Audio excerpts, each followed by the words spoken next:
Selamat pagi. Pagi. Assalamualaikum. Salam sejahtera bagi kita semua. Pada pertemuan kali ini, ini adalah pertemuan pertama. Yang pertama, saya akan memperkenalkan diri saya sendiri.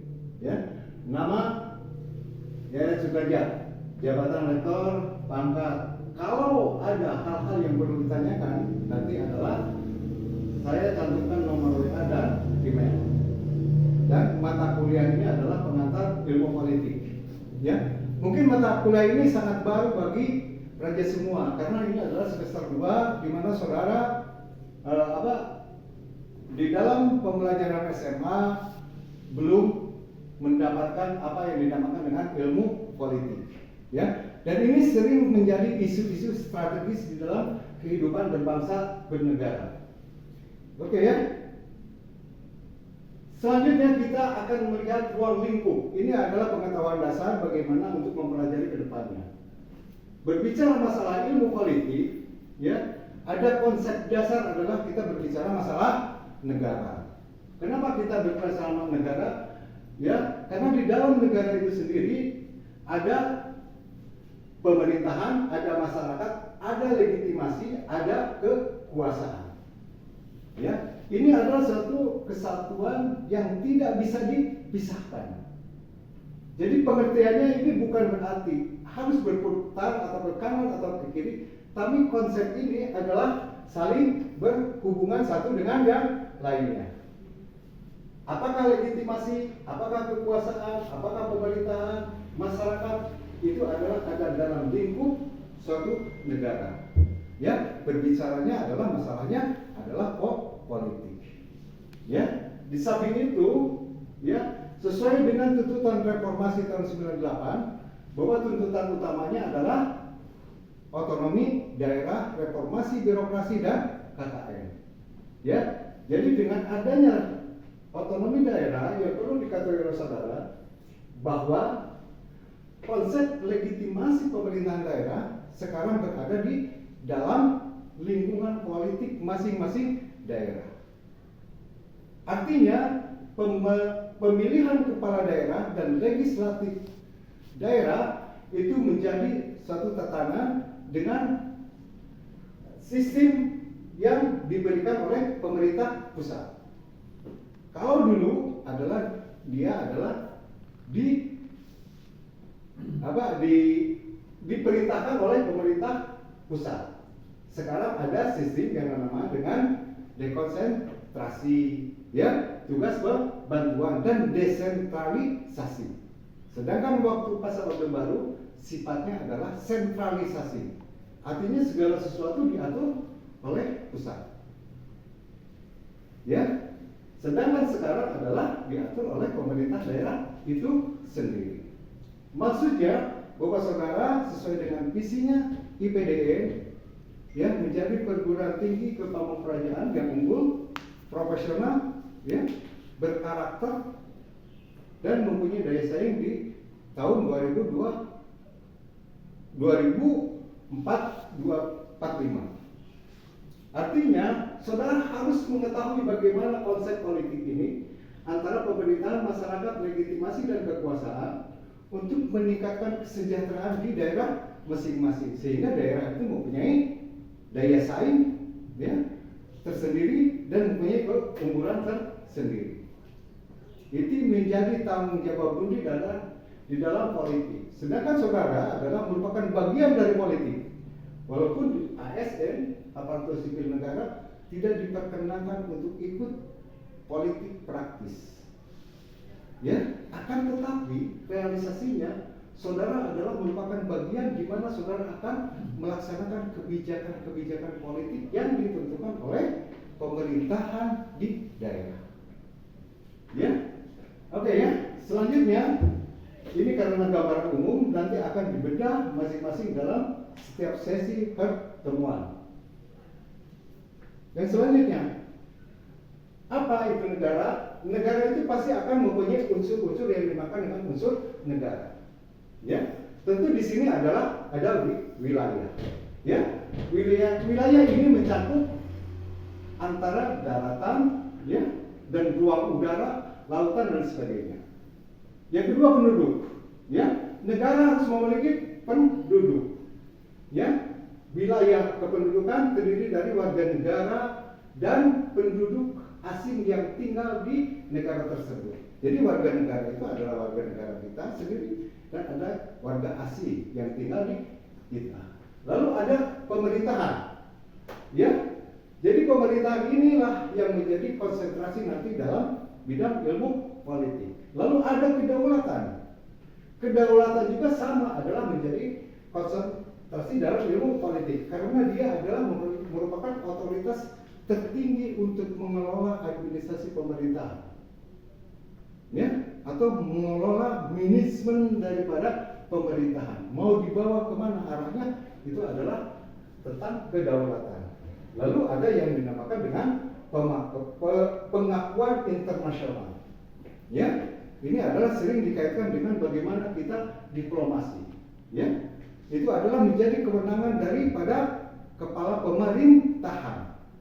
Ya, dia sebagai kepala negara berhak untuk mengatur dan menentukan hubungan dengan negara-negara lain atau yang dinamakan dengan organisasi internasional, perjanjian diplomatik dan pengakuan ini adalah menjadi bagian daripada kekuasaan kepala negara sebagai pelaksananya adalah sebagai kepala negara dan bukan sebagai kepala pemerintah.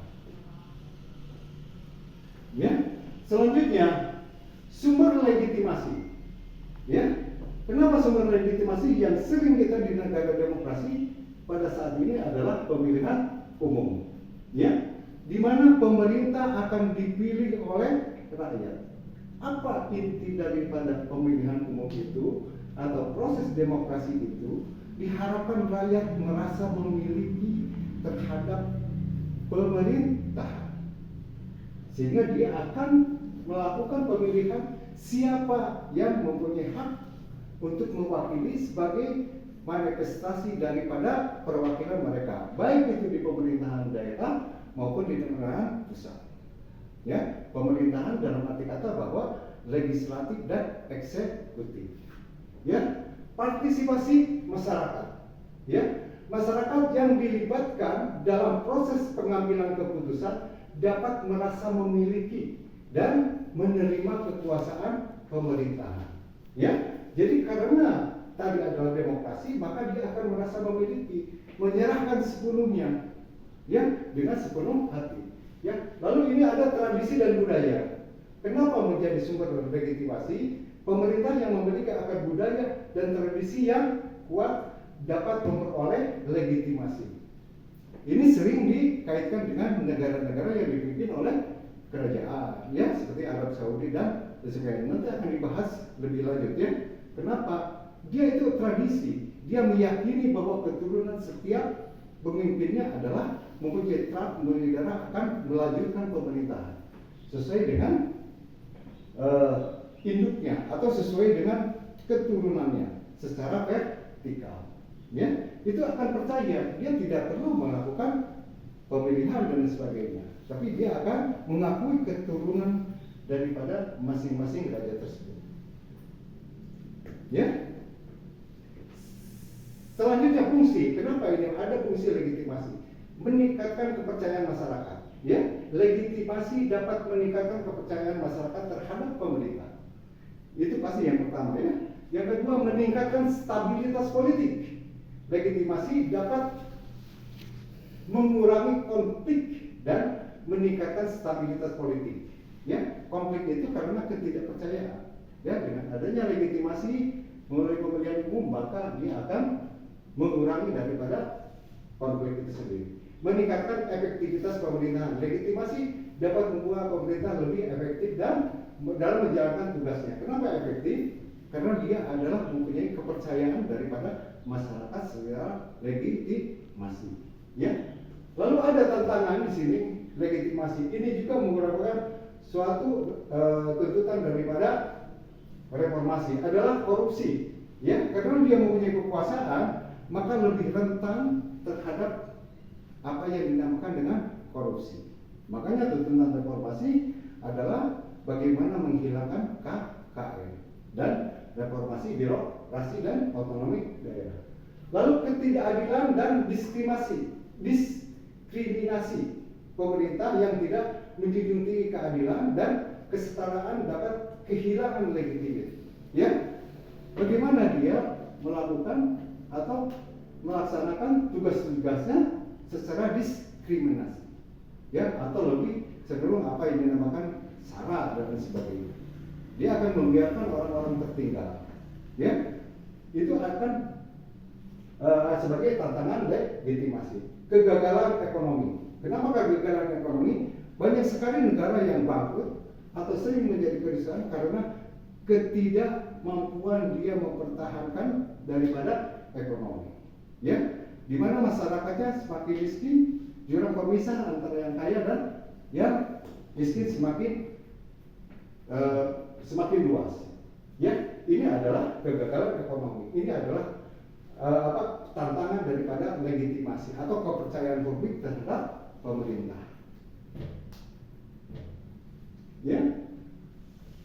Lalu ada ini masyarakat dalam negara, karena tadi adalah masyarakat di dalam negara. Kelompok sosial, ya, kelompok sosial mereka ada interaksi, ya. Lalu wilayah negara, masyarakat dalam negara terkait dengan satu wilayah negara tertentu, ya, yang batas-batasnya geografis dan administrasi yang jelas. Jadi jelas ya, setiap negara itu akan dilindungi, ya. Sebagai salah satu wujud di kita adalah mungkin adalah KTP, ya. Itu adalah menunjukkan warga negara Indonesia kemanapun juga, apakah ke luar negeri, ya, mana itu adalah menjadi satu ciri khas daripada masing-masing masyarakat kita. Kebudayaan, masyarakat dalam negara memiliki budaya yang unik, termasuk nilai-nilai, norma-norma dan tradisi-tradisi yang diwariskan dari generasi ke generasi. Ini adalah dengan tadi ya, ruhnya otonomi daerah, diharapkan setiap pembangunan pelayanan publik, ya, walaupun pemerintahan akan disesuaikan dengan nilai-nilai yang ada di daerah masing-masing. Ya, karena semua nilai antara daerah kita menyadari sepenuhnya bahwa kita itu adalah mempunyai berbagai macam suku, mempunyai bahkan adat, mempunyai bahkan nilai, norma dan lain sebagainya. Sehingga diharapkan dengan pendekatan nilai-nilai pembangunan pemerintah pelayanan publik akan mampu meningkatkan kesejahteraan masyarakat. Itu adalah konsentrasi di bidang politik. Ya. Sistem sosial, masyarakat dalam negara memiliki sosial yang kompleks, termasuk struktur sosial, ya, institusi sosial dan hubungan sosial antara individu dan kelompok-kelompoknya. Ya, sistem sosial itu akan berbeda masing-masing. Ya, ada yang berdasarkan kepercayaan, ya, mungkin kelompok agama dan sebagainya, ya. Ada yang tradisi, ya, mungkin di daerah sana, di daerah Papua masih dianggap dengan siapa itu yang namanya tokoh-tokoh daripada adat, ya, itu adalah termasuk. Dan semuanya kelompok ini, masyarakat ini harus mampu dilayani dengan baik, ya, karena untuk menjaga legitimasi itu sendiri, sehingga pemerintah bisa berjalan dengan efektif. Ya, selanjutnya jenis kekuasaan. Kekuasaan formal, personal informal. Jelas, untuk pemerintahan itu adalah kekuasaan formal dan pemilihannya dilakukan secara demokratis melalui pemilihan umum. Apa yang dimaksud dengan kekuasaan informal? Ya, kekuasaan yang memang tidak tersentuh secara secara jelas dalam organisasi pemerintahan, tapi dia punya power, dia punya kekuasaan terhadap kelompoknya masing-masing. Ya, nanti akan ada kekuasaan informal itu bisa mempengaruhi terhadap keputusan-keputusan pemerintah. Ya, penggunaan kekuasaan, ya, tentu penggunaan kekuasaan adalah pengambilan keputusan, ya, sehingga ruang lingkup di dalam ilmu politik, ya, setelah dia mendapatkan legitimasi dari masyarakat, maka dia akan mempunyai kekuasaan. Ya, kekuasaan itu akan duduk di pemerintahan. Dia akan dengan kekuasaannya dia adalah akan mengambil satu keputusan. Ruhnya daripada pemerintahan umum, pemilihan umum secara demokratis adalah terwujudnya undang-undang, peraturan-peraturan pemerintah yang mencerminkan terhadap kepentingan masyarakat itu sendiri. Itu adalah harapan daripada apa yang dinamakan demokrasi. Lalu mengontrol perilaku, kekuasaan dapat digunakan untuk mengontrol perilaku orang lain. Ya, di dalam negara demokrasi ada kontrol terhadap masyarakatnya berupa peraturan perundang-undangan.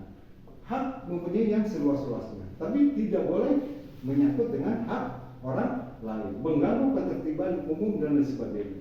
Ini adalah akan dikontrol perilaku ini oleh pemerintah.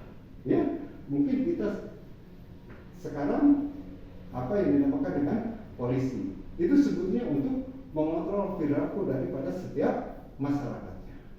Ya, lalu mempengaruhi opini, kekuasaan dapat digunakan untuk mempengaruhi opini orang lain. Ya, apa yang dimaksud dengan opini? Pendapat daripada sekelompok orang atau pendapat secara individu yang tidak didasarkan pada suatu argumentasi yang tepat. Ya, itu adalah opini. Opini itu tidak semuanya baik, tidak semuanya jelek. Itu yang namanya dengan pendapat individu. Ya, tapi bagaimana pemerintah bisa mempengaruhi ini sehingga opini-opini itu menjadi positif dan membantu mewujudkan tentang tujuan daripada pemerintah.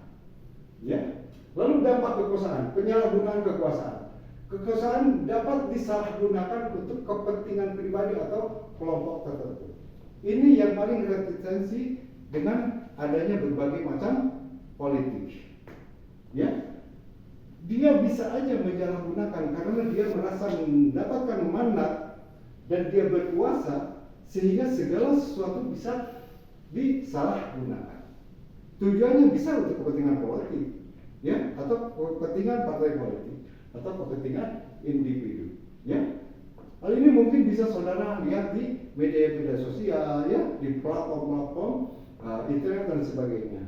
Banyak sekali yang terjebak di dalam penyalahgunaan tentang kekuasaan ini, baik untuk kepentingan individu maupun untuk kepentingan kelompoknya. Ketidakadilan, kekuasaan dapat digunakan untuk mempertahankan ketidakadilan atau diskriminasi.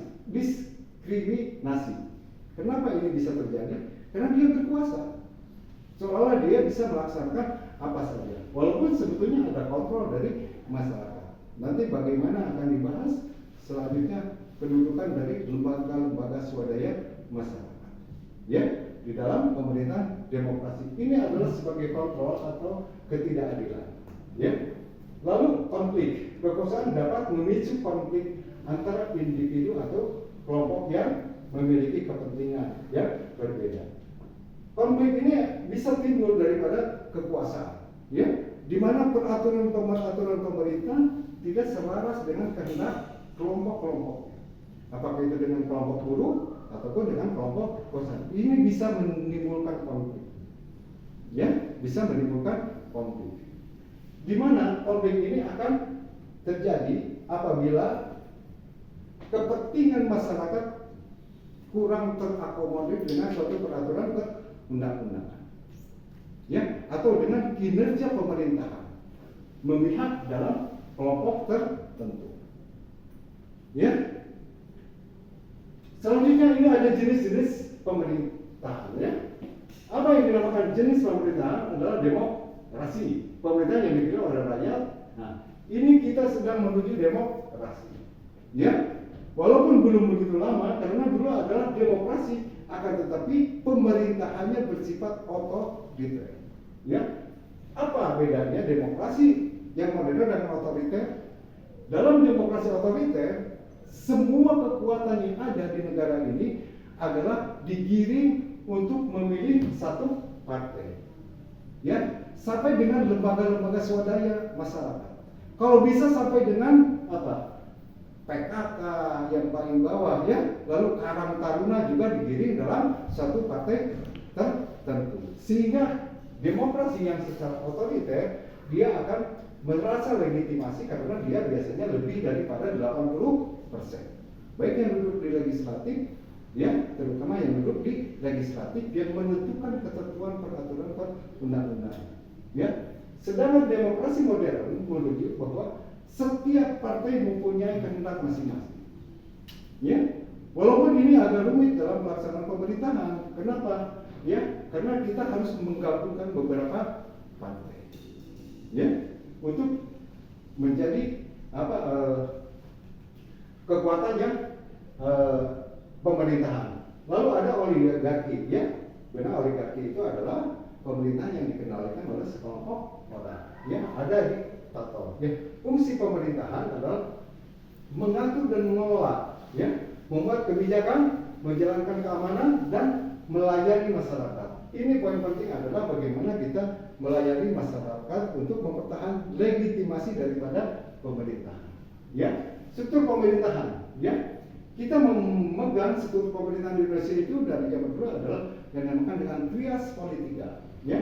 Itu saudara bisa mendengar dan mengetahui bagaimana ada badan legislatif, ya, ada badan eksekutif dan ada badan yudikatif, ya, yang bertanggung jawab untuk menegakkan hukum dan menyelesaikan sengketa. Ini adalah badan yudikatif, ya.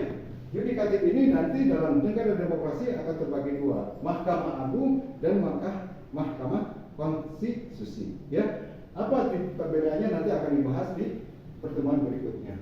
Nah, sedangkan ruang lingkup pembelajaran, ya, dalam materi ini adalah ada 15, ya, termasuk otonomi daerah dan sebagainya. So, nanti bahannya akan saya bagikan, silakan saudara baca baik. Tapi ini tidak baku. Ini bisa berkembang sesuai dengan perkembangan nantinya pengetahuan atau dengan perkembangan daripada isu-isu strategis yang terjadi di dalam pemerintahan. Ya, selanjutnya sistem pembelajaran. Ya, sistem pembelajaran pasti, ya, kita akan ceramah yang isinya oleh dosen, ya. Lalu kuliah aktivitas di kelas. Saudara akan dinilai juga bagaimana aktivitas di kelas, ya. Metode diskusi kelompok dan studi kasus terhadap isu-isu strategis.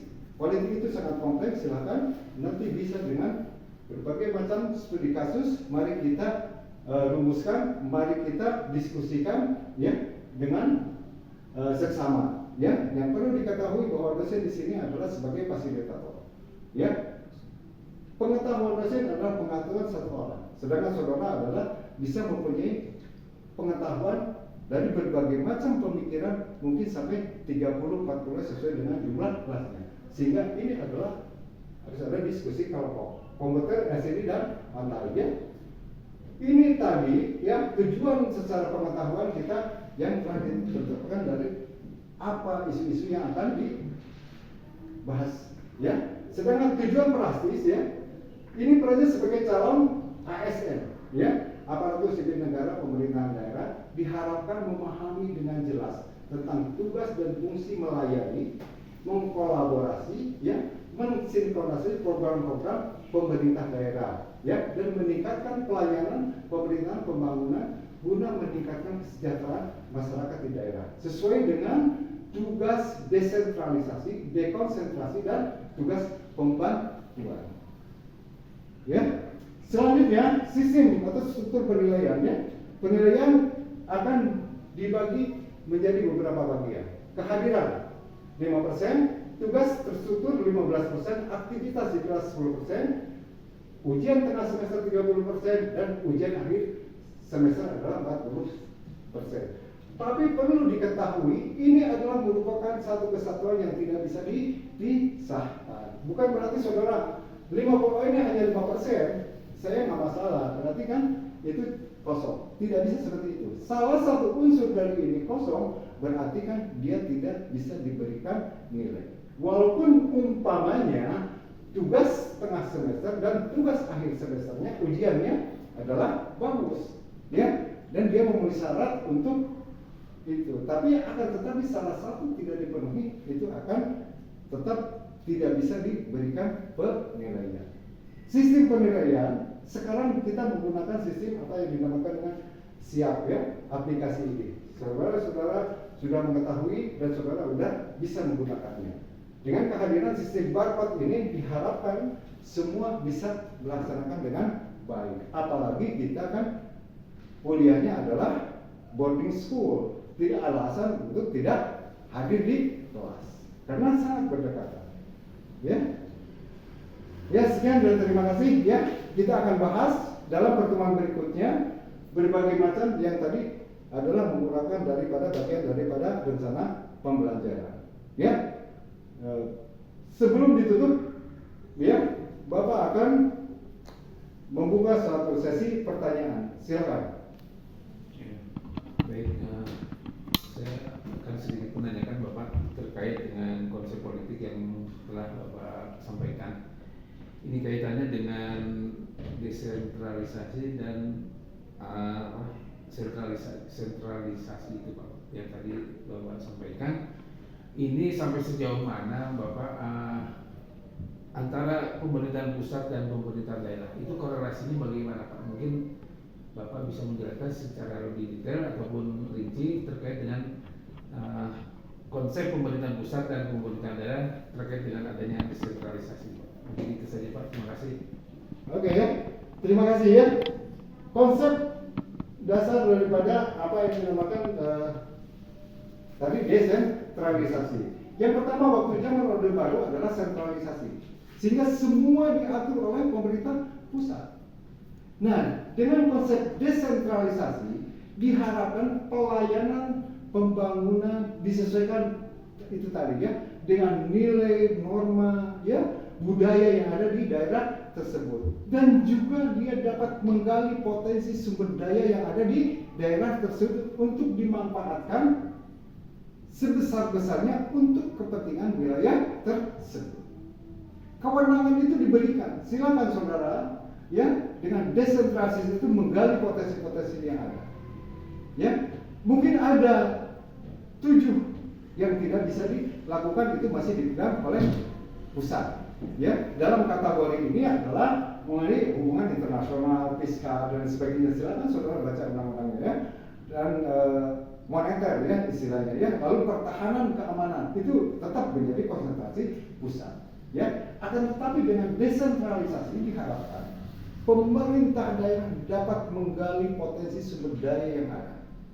Ya, dia bisa mampu menganalisis potensi-potensi wilayah, sumber-sumber daya wilayah untuk kepentingan dan kesejahteraan masyarakatnya. Setiap pembangunan, baik itu pembangunan sumber daya manusia atau pembangunan lainnya, dia akan diselaraskan dengan nilai norma yang ada di masyarakat itu sendiri. Ya, ada nilai norma yang perlu digali potensi-potensi sebagai sumber daya agar pemerintah itu dapat berjalan secara efektif, tidak terjadi konflik-konflik secara vertikal atau kepentingan-kepentingan sekelompok orang tentang tradisi yang ada. Ya, sehingga dengan pendekatan itu, ya, saudara sebagai calon aparatur sipil negara yang ada ditempatkan oleh, bagaimana melahirkan program-program pemerintahan sesuai dengan proses bisnis yang telah ditetapkan, sesuai dengan visi misi yang telah ditetapkan di pemerintah daerah. Ya, sehingga akan ada kolaborasi antara pemerintah dengan masyarakat. Disitulah akan menumbuhkan apa yang dinamakan dengan partisipasi masyarakat dalam pembangunan daerah. Dia akan merasa bertanggung jawab penuh terhadap perkembangan pembangunan di daerahnya masing-masing. Ya, itu adalah desentralisasi. Tujuan utama daripada desentralisasi. Walaupun secara spesifik nanti akan dikupas. Ya, tugas apa yang desentralisasi? Bagaimana hubungannya dengan kepentingan masyarakat dan lain sebagainya. Ya, yang jelas potensi-potensi yang ada di daerah bisa dimanfaatkan, bisa digali untuk kepentingan kemajuan, ya, daripada kesejahteraan daerahnya masing-masing. Ya, itu adalah yang bisa diungkapkan apa itu yang namakan desentralisasi. Kalau sentralisasi dalam zaman Orde Baru kan dia seperti apa sih yang diperlukan masyarakat belum tentu, ya, sesuai dengan kehendak masyarakat itu sendiri, ya. Jadi dia akan lebih mendekatkan daripada bagaimana pelaksanaan pembangunan, pelayanan publik dan pemerintahan bisa disesuaikan dengan masyarakatnya, ya. Ada lagi? Cukup. Ya. Terima kasih Pak atas penjelasan. Ya, ya. Kalau tiada, terima kasih ya. Bapak tutup sampai di sini. Semoga kedepannya kita selalu dalam keadaan sehat walafiat. Ya, selalu dapat mengikuti proses ini. Ya, berbicara masalah politik karena kita akan berbicara masalah pemerintahan dan masyarakat. Jadi ini isu-isu strategisnya sangat kompleks.